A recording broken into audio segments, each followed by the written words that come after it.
That his treatment is over nicely.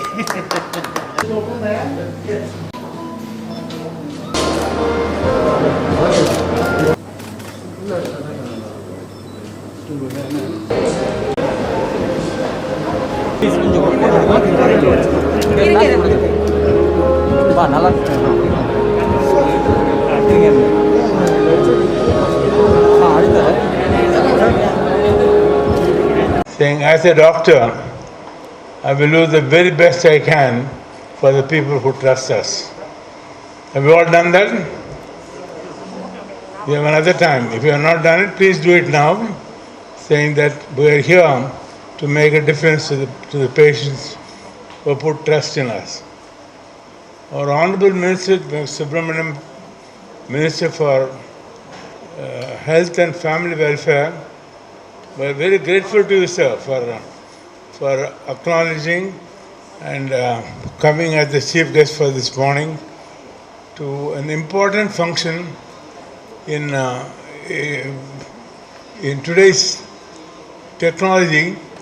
We feel that the healthcare that we have delivered in the last 38 years, since 1983, you all know, we have brought in several of the equipment starting from a CT, first MRI, first PET CT, first, all of these we have brought, and I'm happy we brought the first PET CT.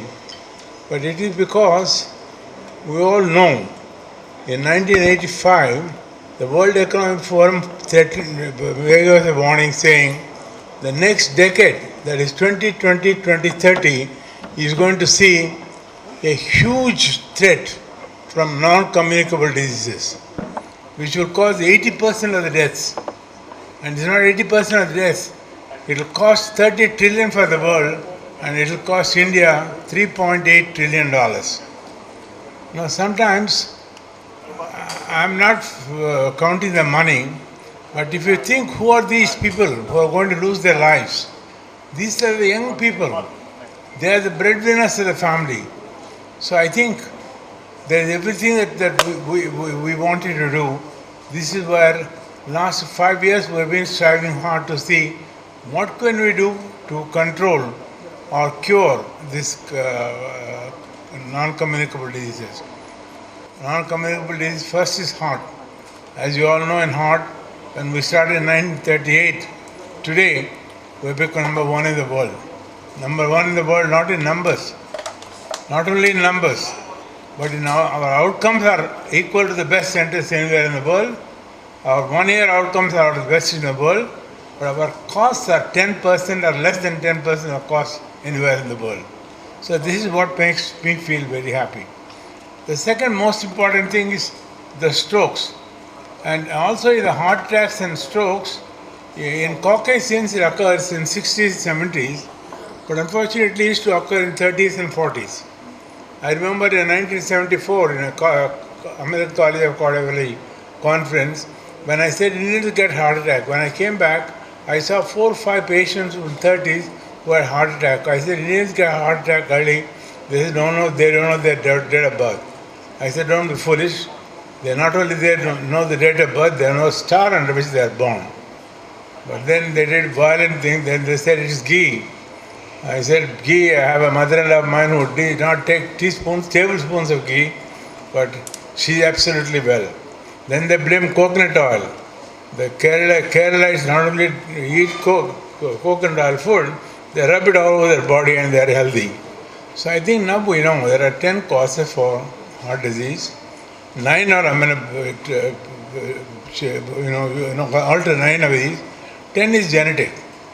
And the 9, if you control, certainly we can prevent people getting from heart attack. At least not at 30s, not at 40s, not at 50s. But if they get it at 70s, 80s, then it's bad luck. So this is similarly, I think, is the strokes is happening. The third is the most dangerous thing is the cancer. Previously, cancer was a death sentence.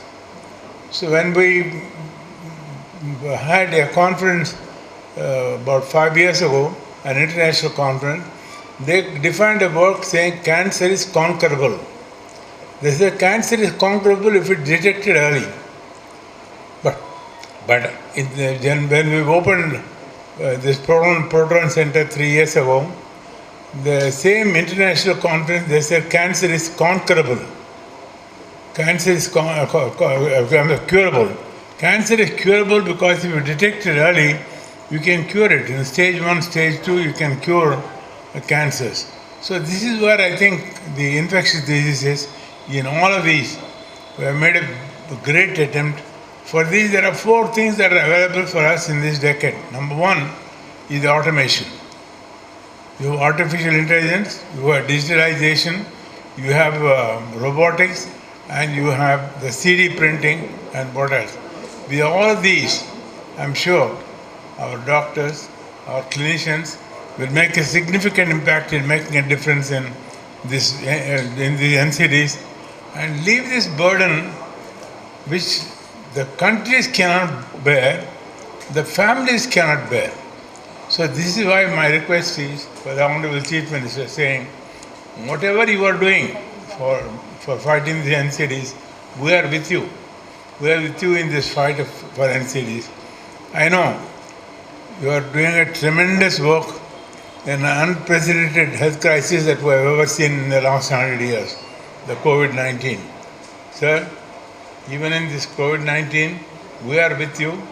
In whatever manner we are giving little help, we assure you that we will continuously support and walk along with you to make a difference in controlling this COVID-19.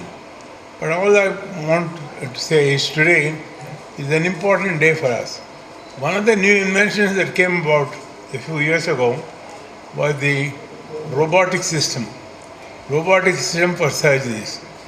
And we have several surgical instruments, but the robots are very particular, and the surgeons will tell me, oh, I'm very happy to do a robot surgery because I have better view, better maneuverability, less complications, and then less complications means patient goes home early. And ultimately, the beneficiary is the patient. The doctor's beneficiary is his happiness. So I'm happy that we have 10 robots as of now, and we are not stopping here. What we need, we are about a number of trainers for training the doctors for robotic surgeries in almost all disciplines. This is discipline-specific robotic surgery. So we believe we will train enough doctors to do for almost all disciplines so that patients will get the best possible care, less complications, and less hospitalization in the hospital. I am very grateful that our Honorable Health Minister, Mr. Subramaniam is here to inaugurate our latest, the robot, the intuitive robot 11. This is a very wonderful machine. I've got more and more maneuverabilities, and I'm happy that he is here, and with his assistance, I'm sure